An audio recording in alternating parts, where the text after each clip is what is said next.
Pozor, pozor! Dobra novica! Film Gen 4 predstavlja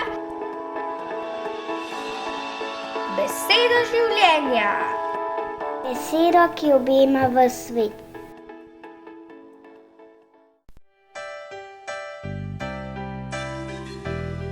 Tu je Jezus s svojimi učenci. So pri večerji in to je njihova zadnja večerja.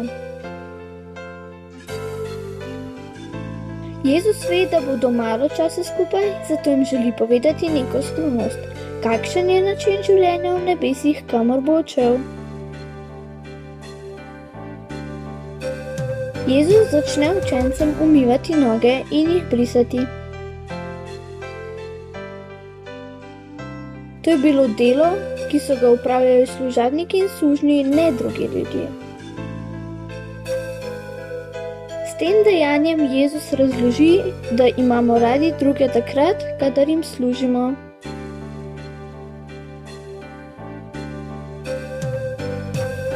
Učencem pove svojo zadnjo, najbolj pomembno zapoved: ljubite se med seboj. To je, pomagajte drugim, kot to delajo služabniki.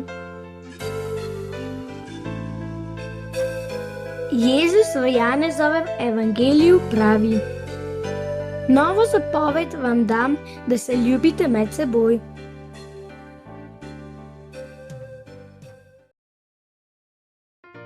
Ljubimo se med seboj, jaz pomagam tebi in ti pomagaj meni.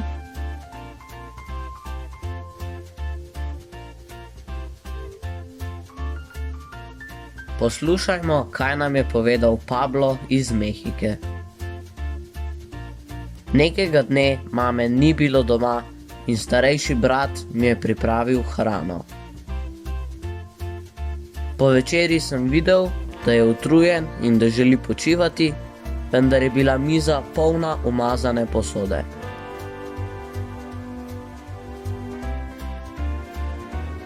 Šel sem v kuhinjo in začel pomivati posodo.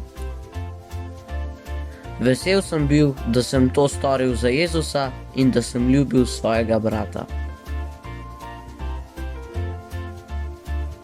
Da, ljubimo se med seboj. Medsebojna ljubezen je enaka tisti ljubezni, ki vlada v nebesih.